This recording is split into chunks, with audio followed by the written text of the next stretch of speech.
Welcome to Rich Thoughts, Poor Jokes, the podcast where meaningful conversations about mental wealth meet a healthy dose of humor.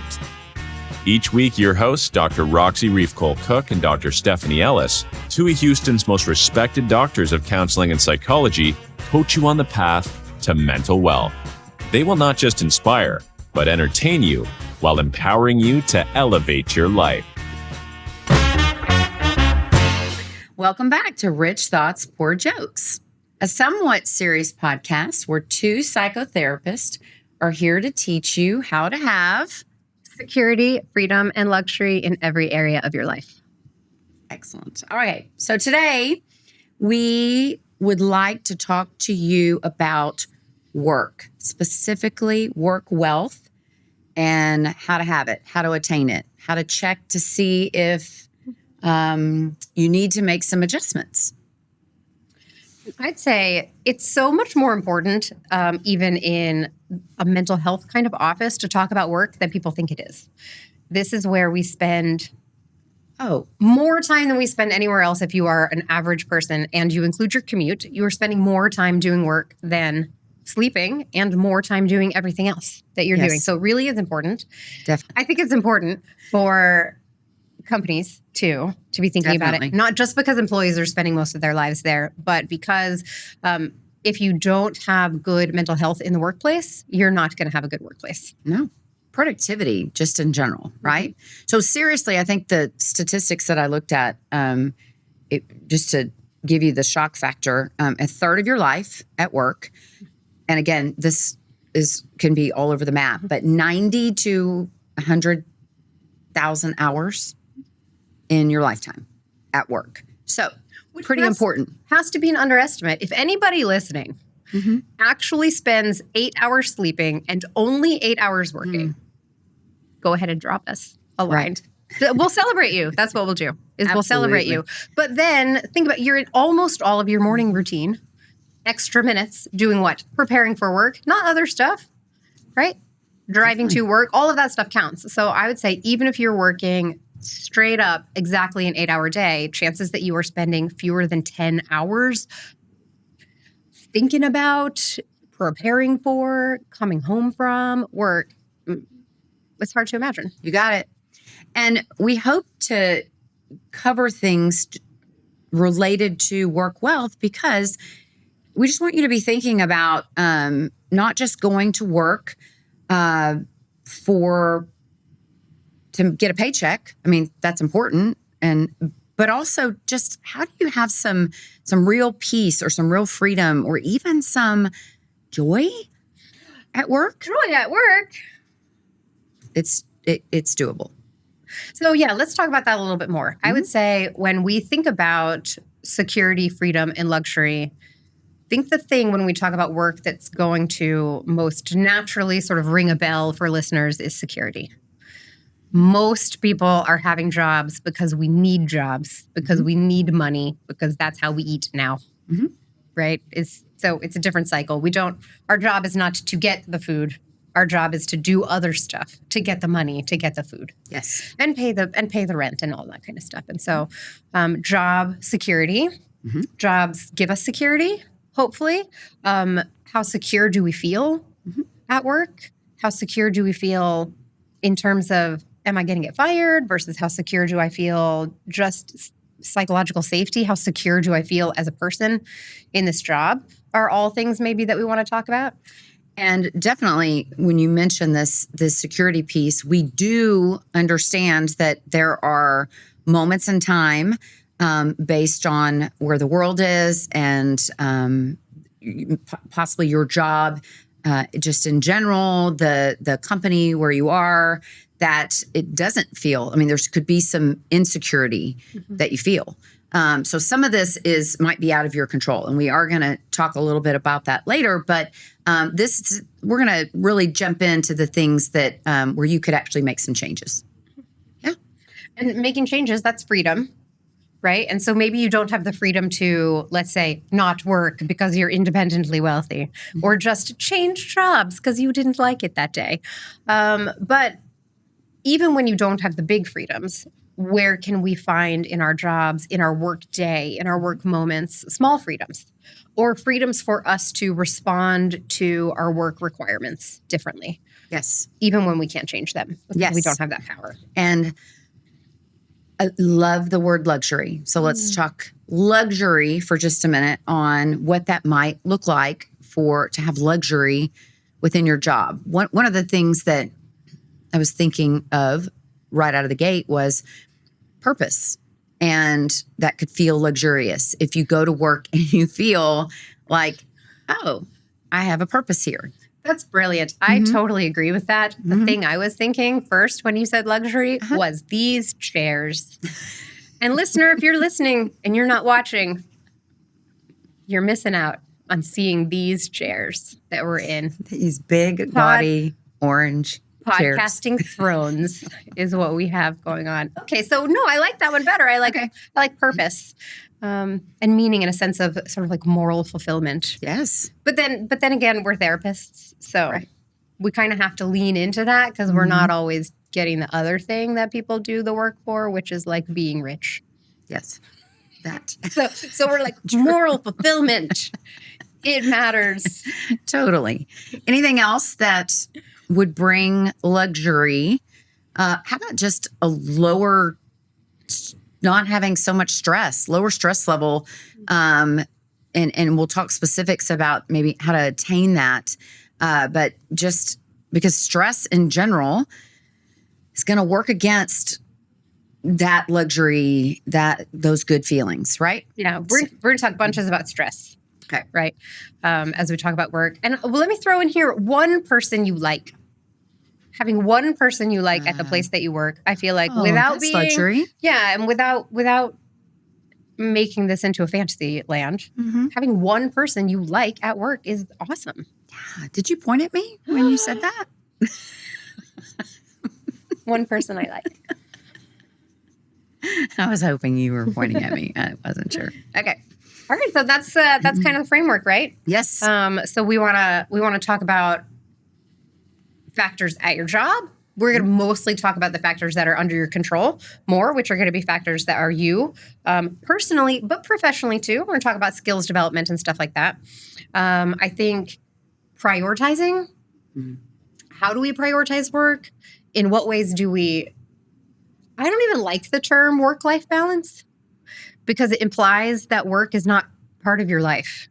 It implies that work is something you do and then there's the rest of your life. And is there a way to change the way that we're thinking about that? So maybe that just we're having life balance. Yeah. And work is a part of that. And how are we feeling? Like feeling productive, being productive at work, feeling content at work. So I think we want to focus on some of that stuff. Beautiful.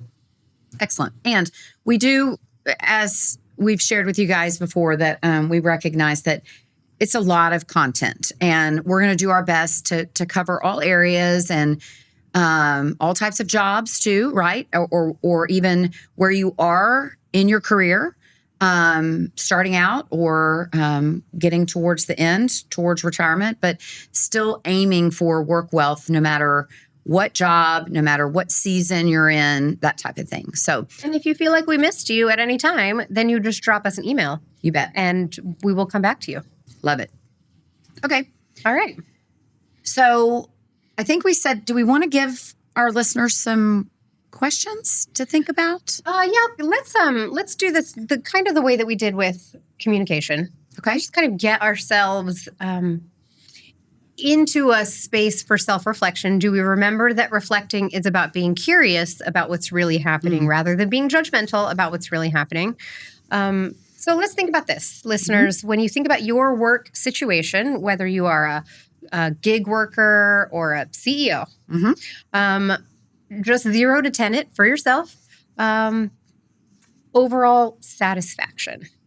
And then go ahead and let that take everything into account, right? Because we're going to do, I think, some work over the next couple of weeks teasing that apart. But for now, how about just overall satisfaction?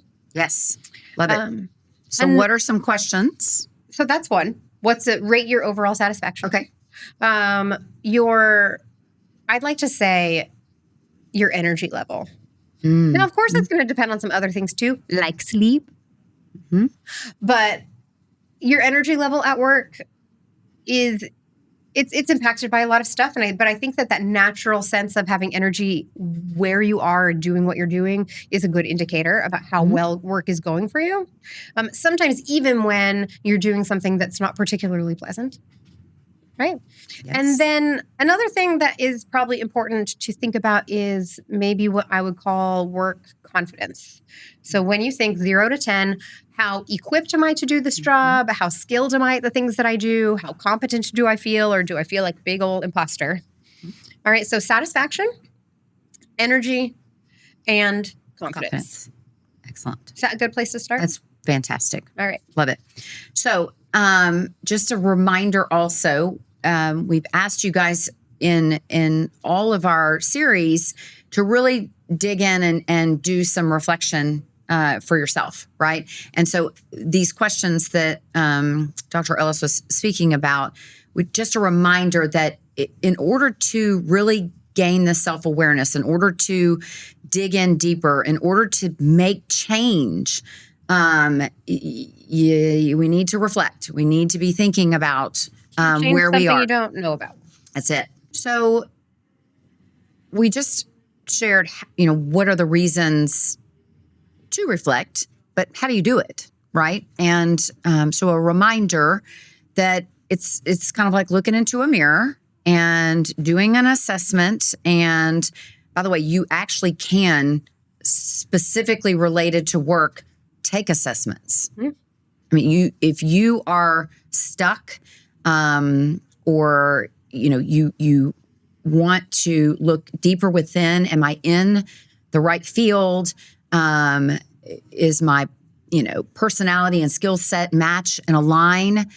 Where are my deficits?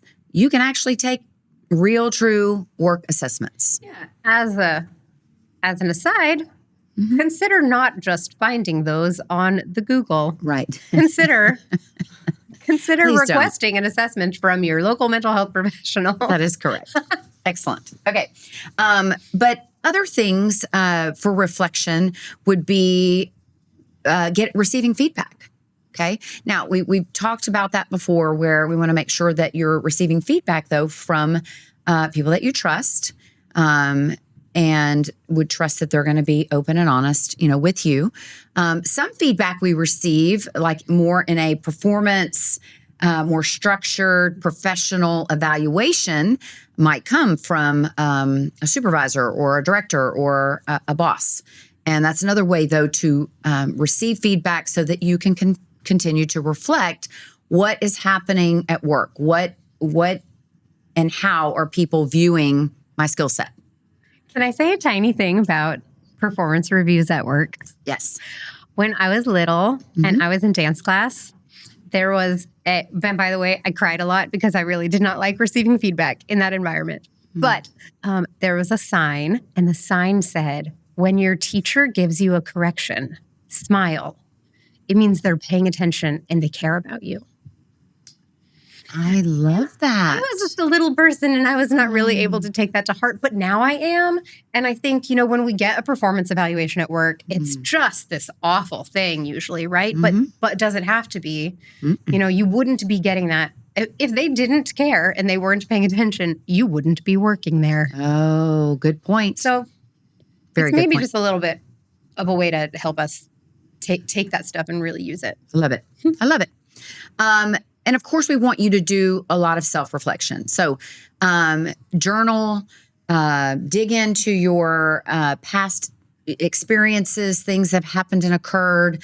But do all of these, try to do some of these things ongoing so that, because that's another thing. We grow and we change, and so do our work environments and leadership and all of the different things. And so do all of that stuff and then get into setting some goals for yourself. So I'll say a couple of things that are like meta, a little bit meta stuff for when you're doing your self-reflection. So one is pre-assess your sense of self-esteem. You are either one of those people who's too hard on themselves, or you're one of those people who's a little self-indulgent, or maybe you're both at different times. And so take that just, nobody's there. You're by yourself. It's okay to be honest. So that then when you do your reflecting, you have a kind of barometer about how right you are. Or if you're going to be wrong, in which direction are you going to be wrong?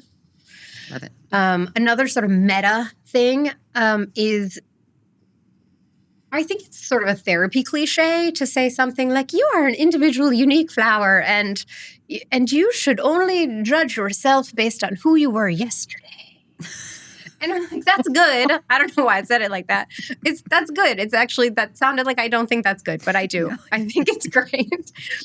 But it would be naive to say that we aren't also being compared to other people at our job. Right. Okay, so just go ahead and do both. Yes, compare yourself to who you were yesterday. Yes, that absolutely matters. But especially in a work environment, you are going to even maybe want to see where are your skills or your strengths or your communication or stuff like that compared to sort of this people in a similar place where you work. One more is, and this is just the mental health thing coming out, I think, for me, is sometimes stuff's really actually getting in the way of you being able to be content at work or you being able to be productive at work. And if there is something underlying, or this is stuff you've already been reflecting on for a long time and you've tried a lot of things to fix stuff and it's not working, we'll talk to somebody. If there's an underlying anxiety, if there's an OCD, if there's a low-grade depression, if there's ADHD happening, that might be the reason that you've worked really hard to make things different and not been able to make them different. Yes. Yeah. So I also, and you make fun of me sometimes related to this because I want to validate and talk about everybody's yays. But I'd also ask That's why our everyone listeners, likes you. No. I'd also ask our listeners to think about the strengths. Yeah. Not just the sour stuff, not the stuff for just the stuff for areas of growth, but celebrating the things that you're good at. And capitalizing on that. That for sure.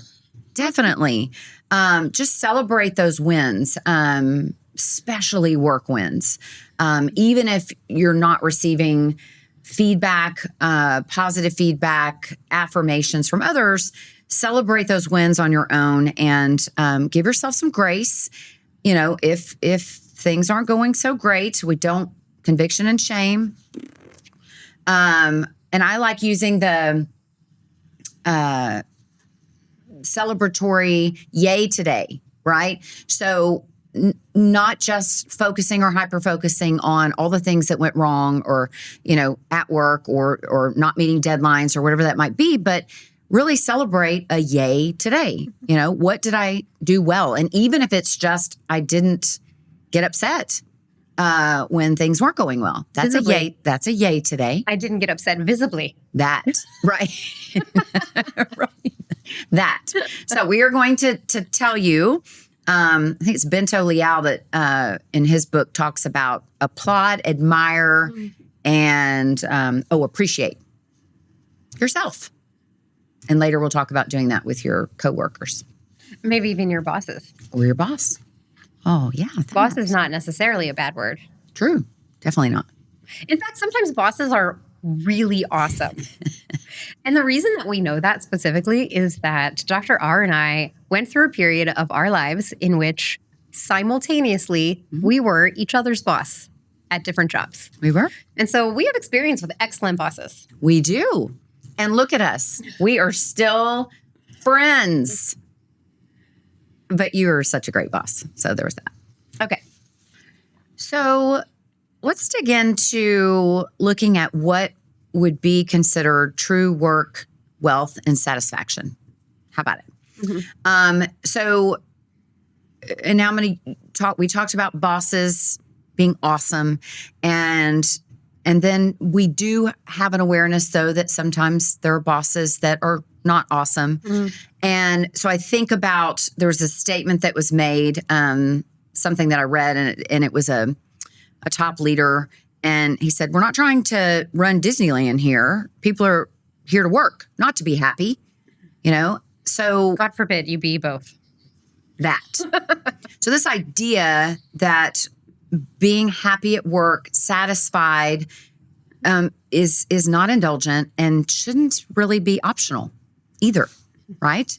And leaders, good leaders, would know that as well and be able to dial into that to see that they are going to get more productivity out of employees if there is some harmony, peace, harmony. I know, I love that word. I do. And I'm thinking, goodness, that sounds like a very feminine thing to say about the workplace. But is it the opposite of misery? Maybe. Mm-hmm. I mean, miserable employees are going to give you nothing. Right. Or the bare minimum, right? But when there is a harmonious workplace, when a person inside themselves has harmony with who they are and the job they're at and the home life they have, when there is some level of harmony between coworkers, you know what? And I think that's what it is. I think that we talk and we think about things like coworker relationships, right? Or the hierarchies in the workplace. Mm-hmm. And I think we almost always come at that from a negative thing. How can we level the field, or how can we make this communication work? And I just think we don't shoot high enough. And I think sometimes that leaders in organizations don't shoot high enough. Like, we can do better than just making it not bad. Yes. So I love the word harmony. Absolutely. And I'm going to go back to what you said in relation to this harmony between your personal and professional life, because listeners, we want to make sure that you're also picking up on the fact that your career satisfaction can also, really either take a hit or flourish based on what is happening with you personally, mentally, emotionally, physically, spiritually, all of that as well. Important. So in this series, we're giving you some basics, some things to think about right now, but we do want to cover and talk about some overwhelm and burnout and work communication, work resilience. That's a huge piece. And I'm pretty sure that we're not going to be able to cover everything based on work. So there may be another series after. There will be another series after. So. Well, I want to say, thinking about work wealth is, I think you said it's not optional. I guess maybe technically it's optional, but you want to do it. Like, leaders should want this for their employees, and you should want it for yourself, because it's strategic to not be miserable at work. Yes. And there is one specific thing that actually really is a work killer that increases turnover across the board. And then which is if you have an actively bad work environment. Mm-hmm. And I don't actually mean that you don't like the people that work there and stuff. I mean, if your office is drastically the wrong temperature all the time, if there is too much ambient noise all the time, if your workplace is actively unsafe. I mean, there's some things there about workplace environment that actually push people out of working for you. But once those things are managed, the sort of bonuses that are surface level environment kinds of things don't seem to be really what makes the difference. So if you want to bring a candle to your office and that's not some kind of OSHA violation because that makes you feel better about your office space, you go right ahead. But I think we'll get into some of the things. What is the stuff that really makes the difference in whether work feels good or not? Definitely. It's usually not just the color of the paint or things like that. Although for some of us, we really like our setting and the colors and big that feels oversized like luxury orange to me. I'm not saying I don't like that. Definitely. And just to reiterate what you said, there's some things that employers need to be thinking about based on the environment. But you as an individual can certainly do and make some adjustments for your space in order to feel good. Organization will be something we'll talk about. Well, and a piece of organization is a sort of a smaller piece of a larger thing, which is what is it that I can control? Like, how much power do I have? Is my power commensurate with my responsibility is a big one. But that kind of power, like if you really need to organize your pens by color because that's the only thing you have control over in your office, by all means, organize them by color. Yes. You know, so there's the amount that I feel like I'm in control of what's happening. There is feeling psychologically safe. There is my sense of accomplishment, and accomplishing maybe something that matters. My level of engagement, and then the amount or quality of connection. So those are several things that really in the research show that make the difference between dragging to get to work because it's like a thing you have to do and being miserable versus not hating or even enjoying or at least being able to really maintain enough energy in your working environment, kind of regardless of where you are. Absolutely. Yes. So also leadership. Okay. So, and I want to just give a little plug here. We've said individuals, you know, if you find that you've made some adjustments and some changes, and you just are not finding this job satisfaction or security or any feel good at work, there is also this other side related to the leadership piece.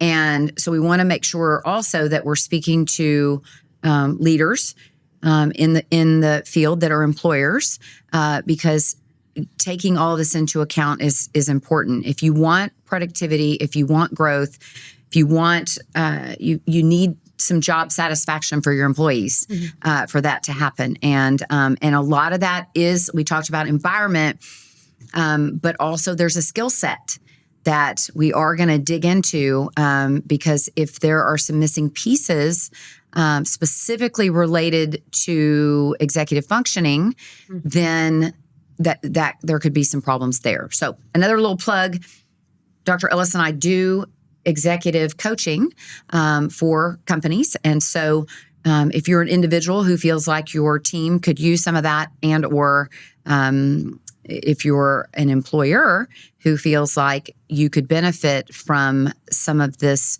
extra training and coaching, hit us up. And you don't have to be C-suite, though you certainly can be. But we like to work with departments of all across your organizational hierarchy. Definitely so. So that really sounds like jobs in a big office building with organizational hierarchy maps. Yes. And that is absolutely one of the things that people are doing. But I realize, we said this at the very beginning, and I want to make sure we keep coming back to it, is that might not be the kind of job you're in. In fact, you might not consider the job that you're in to be a quote unquote career at all, right? When we talk about career, we're often talking about something where we sort of think into the long term, or we see opportunities for advancement. Although the model for the model for your work life is a lot different now than it has been. Even a couple decades ago, but certainly in generations past, where, you start working with a company and you work doing approximately the same thing really, really faithfully, clocking in and out for 40 years and get a pension. Yes. And pros and cons to that in terms of meeting that sort of security criteria. And I think that the culture of work in America has shifted somewhat away from security and more into freedom. So most people now are not going to have a single career, and certainly not a single job. And at least in my mind, I sort of make the distinction there, career being something that I feel like there are multiple jobs in a row that are all connected is really just it. And then when I personally think of job, I think of something that feels kind of standalone. This is what I'm doing. I'm doing this for now. I'm doing it because it meets a certain need of mine. Okay, great. That's a perfectly good thing to be doing. Definitely. And then a difference maybe between career and vocation. Vocation is a special kind of word that usually means the life work that you do and how it connects to who you feel like you are as a person. or the meaning that it has for you. And so I want to throw that out too, because I don't actually want people who are, let's say, students right now, or people whose vocation is homemaking or something like that, to feel completely excluded from this discussion. A lot of the things, when we talk about boss-specific things, maybe that's not really going to be the moment for them. But a lot of the stuff that we're going to talk about in terms of agency and engagement and communication, all that kind of stuff is going to apply for any of those. Very true. Yeah. I like that you were very inclusive with that. Okay. So another item that's going to be big in relation to work is, and I know you said that you're not crazy about the term work-life balance. So let's just talk about life balance in relation to with work. Okay. But before I do that, we also, and we're not going to dig into this hardcore today. I think this is going to end up being its own series, and that's boundaries. Okay. But keeping in mind that this balance piece can also include boundaries and being able to set them and prioritizing your own self-care, your relationships, in order to not just be productive at work, but prevent you from being completely overwhelmed and possibly even having burnout. Which we're absolutely not going to prescribe to you in your unique circumstances what that balance should be, but rather know that there should be some. Yes. And the more aware of it we are, the more we have the opportunity to set boundaries. And, boundaries for ourselves. And you're not going to set a boundary for your boss. That's not how boundaries work. Right. And again, you're right. It deserves at least its own whole day. I think so. But life balance. Okay. So let's just jump back into life balance, because that's a big area. So first of all, reminding listeners that it's individual. Okay. It's going to depend on the person, the stage that they're in, the goals they're trying to set, all of that kind of thing. It really has to do with time and time management, energy management, mindfulness. What else? I don't know, but time management must really be important because I have it on my note card too. Okay. It is. But I'm so happy that you said energy also, right? And that kind of goes back to something that I think we talked about in another episode. Oh, interestingly, I think maybe we talked about this when we were talking about sex. Like the more engaged you are, the less time you need to have a really good experience. But that's true for work too. Definitely. Definitely. So some small practical strategies to get this life balance. We want to talk about what some of those things are, but the first step, and we've said this multiple times, is you have to be self-aware that you're exhausted or you're fighting with your partner or things are happening, or you get to work and you're already, drained. Then these are some things you want to be aware of, so then you can move to implementing these strategies and making the changes to get some more life balance. And don't be mad, listeners, because we really are going to talk about it more later.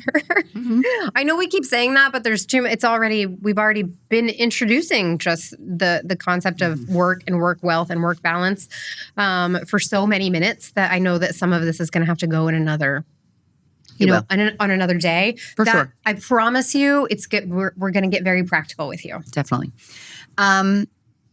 Okay. So again, another reminder though, paying attention to your work wealth, your mental health at work, your energy level, your confidence level, all of these things are so important. The opposite of that could be burnout, and it could be even something larger, anxiety, depression, having physical health or ailments. So we want you to dial in and take a look for yourself where you are. And again, across the board, no matter what stage, vocation, job that you're in, checking in with yourself on what your work life looks like. So what will we do? We will, we're going to get very practical with you on overwhelm and burnout. Yes. I think in our next session, we promise also to get to some work-specific communication issues. So much of what people are happy or not happy about at work has to do with not communicating well. And then I think we'll also talk about resilience. Sort of short-term and long-term resilience at work. And the thing that we're not going to talk about, but I'll go ahead and seed it for everybody, you mentioned it earlier, is when we were planning to talk to you about work and managing things like stress and overwhelm and also productivity, is executive functioning. And executive functioning is this very specific set of skills that you don't have that much control over, honestly. So they're so important, and you have to be so careful about how you use them, since they're not just a muscle you can build, that we're gonna just give you a whole series on it.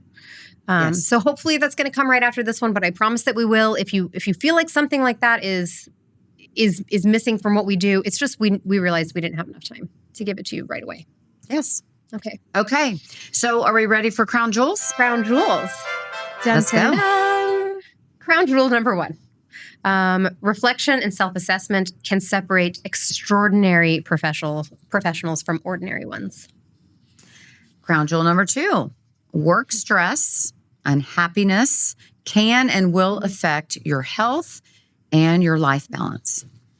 You can, Crown Jewel number 3, have work wealth regardless of your specific job, boss, or work circumstances. Yes. Thank you for listening today.